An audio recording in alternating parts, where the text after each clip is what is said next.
Hare Krishna, Krishna Krishna, Hare Hare, Hare Rama,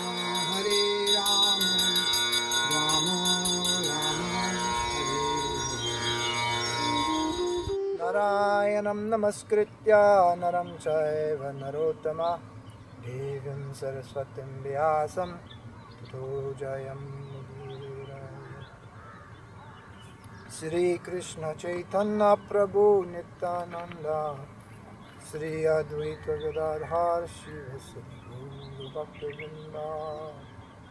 Hare Krishna, Krishna Krishna, Hare Hare, Hare Rama, Rama Rama, Hare Hare. Om Tad Vishnu Paramam Padam Sada Pashyanti Surya Devi Vachakshurata.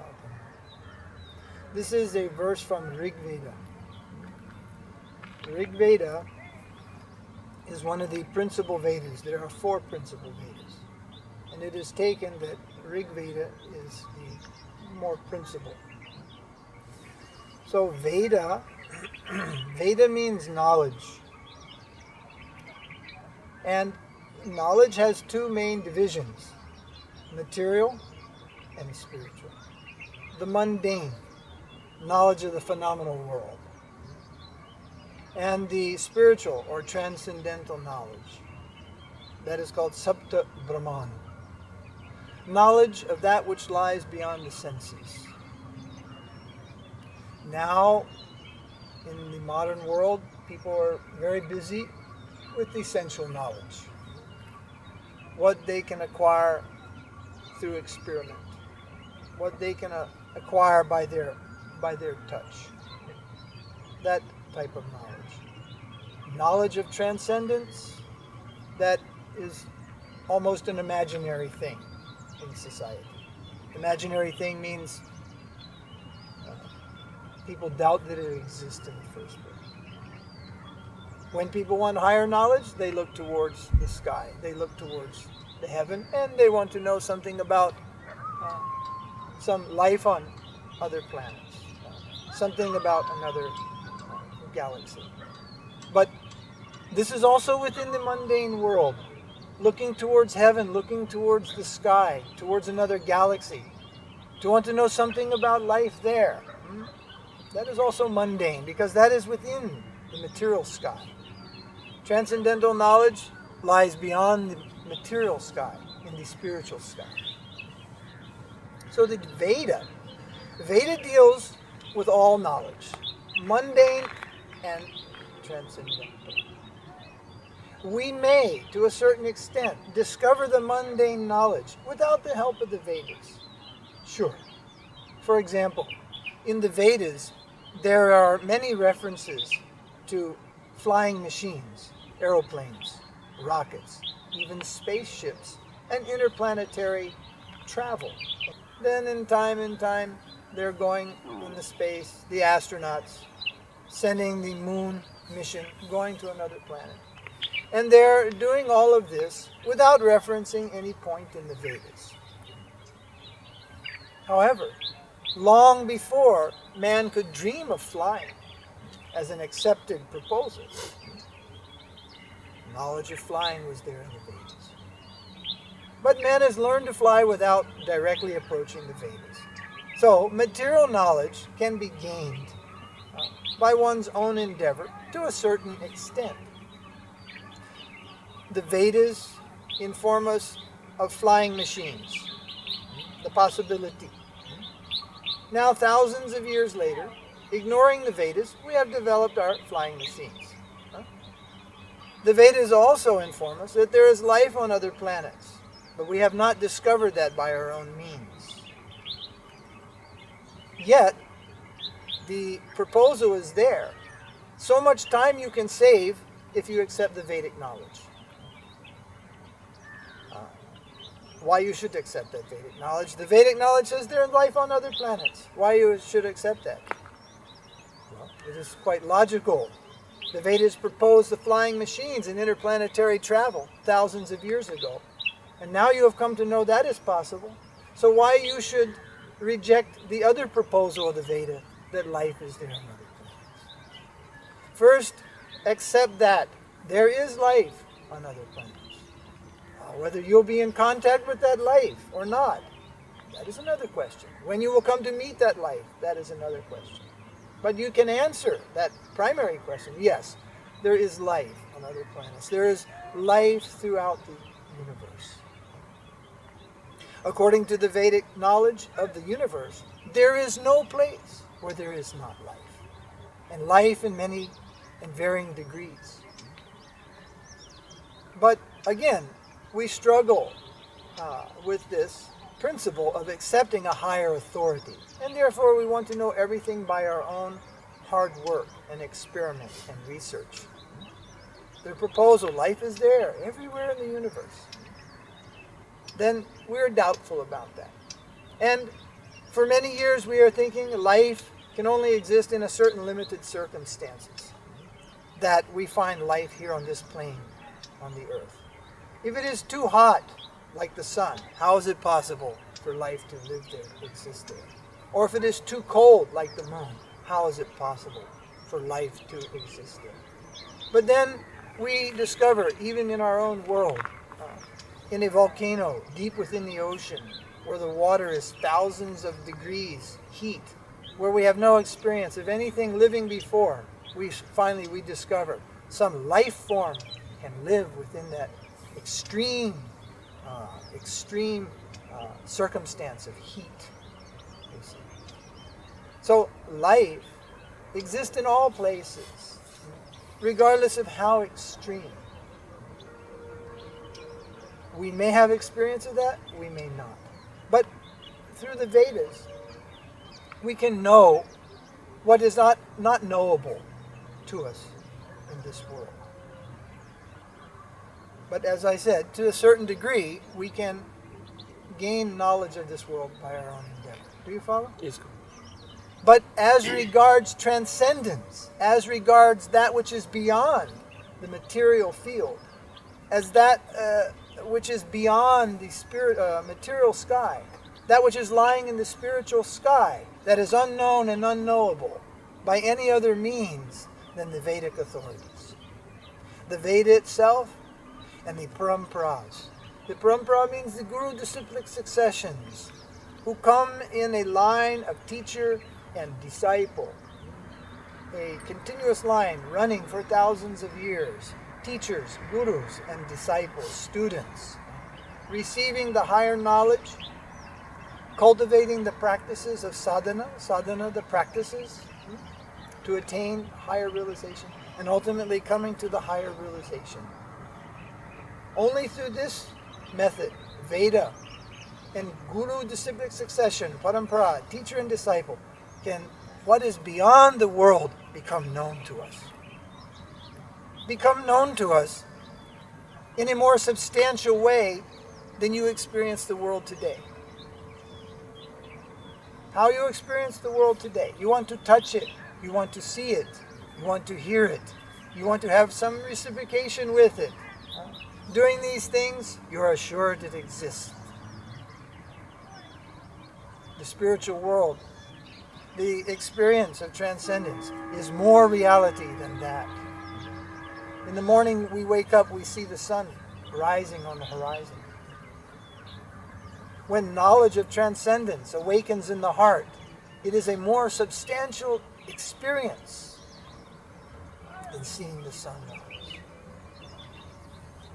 Those who are great sages, who are mountains of realization, so to speak, who have high consciousness, they say that that transcendental world is the only reality.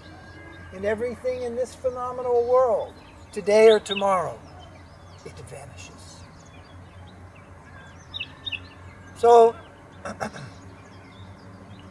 the primary interest of a human being should be to direct himself towards transcendence, to solve the problem of transcendence. What is transcendence? What is beyond this world? But unfortunately, we're all very, very busy with this world.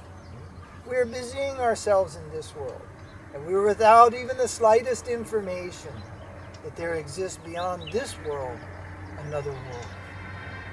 When we say transcendental sky, we do not mean simply a sky filled with light, where only a bird may be happy to fly and soar in the light, or a particle of dust to float in that light. The spiritual sky is filled with spiritual planets, much greater than the planets of this mundane world. Those are the Vaikuntha planets. Those are the Vaikuntha planets, and their life exists without any material defect. The material defects are birth, death, old age, and disease. These things are the problems which everyone, rich and poor, famous and infamous, everyone has to deal with these problems. Birth, death, old age, disease. In the Vaikuntha, there is no such thing. Once going there, one never grows old. Once going there, one never becomes diseased. Once going there, one never dies. The Vaikuntha planets. So, the real purpose of human life is to concern ourselves in that direction, towards the transcendental world. How we will achieve that world. How we will achieve a status in that world. That should be the goal of life. And to achieve that goal, one can look towards the Vedas. And in this Rig Veda, this mantra comes. Om Tad Vishnu Paramam Padam Sada Pashanti Surya Devi Va Chakshuratatam. The lotus feet of Vishnu. The lotus feet of Narayan. Vishnu and Narayan means the Supreme Person. The absolute truth is ultimately a person, a divine person, a divine entity. His negligible part means his lowest part. The lowest part of his transcendental form are his lotus feet. And that is above all in this world. Above all, the lotus feet of Vishnu. Like the sun that passes through the sky. The sun is seeing all and blessing all. Similarly, the lotus feet of the Supreme Lord are above all in this world. Seeing all and blessing all in this world. So, before any work is done, before any activity is taken up, the Vedic way is to remember the lotus feet of Vishnu and to move in that way. You are moving under the watchful eye of the Supreme Lord at all times. We are under His glance. We are under His care. We are under His provision. We are under His guardianship. Therefore, there is no need for fear. Fear in the Veda is called Bhaya. Bhaya, fear, anxiety. All are in fear in this world. In varying degrees, everyone is fearful in this world. Because of fear, so much suffering is there. But remembering that above everything, the Supreme Lord is there. The Supreme Controller, His watchful eye, His grace always upon us. No need of fear. And one can live in this life free from anxiety. So, how to approach transcendence? That is the main subject of the Vedas. And for those who are not ready to accept transcendence, for those who are not ready to accept the guardianship of the Supreme Lord, there are many other departments of knowledge to help us in this temporary life. And gradually we may awaken to understand the ultimate value of human life. So we are producing our series, the Veda Files. And in this series we will discuss many things in relation to the Vedas, both mundane and transcendental. But our main goal is the transcendence, the transcendental goal of life. Here in the great India, the ancient civilization based itself in the transcendental goal, not in the material goal. We find now the civilization, ancient civilization, is all but gone. Only the monuments stand behind. As a reminder, the temples were grand and gorgeous. The homes were very, very simple. Why they lived like that? The temple represents transcendence, the abode of the Supreme Lord. That is grand and glorious, that will stand forever. And our life, we will come and go. Thousands upon millions of us will come and go in this world. It is not our home. We will not stand here forever. And they applied that practically, and they lived very simply.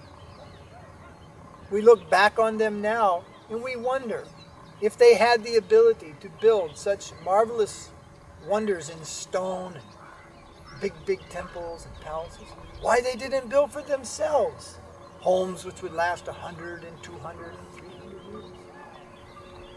Because they knew this land is not our home. Why you want to build a home here? You cannot remain here forever. You have to fix your sights on the higher world. Fix your sight, fix your gaze on the higher world. That means fix your consciousness in the higher world. And pass this life in a simple manner, simple living and high thinking. And at the end, when this body falls down to the dust from which it has come, our consciousness will reach that transcendental world. They lived this way, very, very practical. So, that conception that the Supreme Absolute Truth, Vishnu, Narayan, Krishna, are always above these three names, Vishnu, Narayan, and Krishna. This means the Supreme Absolute Truth, who is ultimately the divine person. He is above all. So to remind us, here on this hill, which we call Srinivas Hill, we find the feet of Vishnu Narayan are carved in this stone. High on the hill, overlooking the village, overlooking the town of Srirangapatna, the lotus feet of Vishnu are above all. In this way, the equal used to. Hare Krishna, Krishna Krishna, Hare Hare, Hare Rama.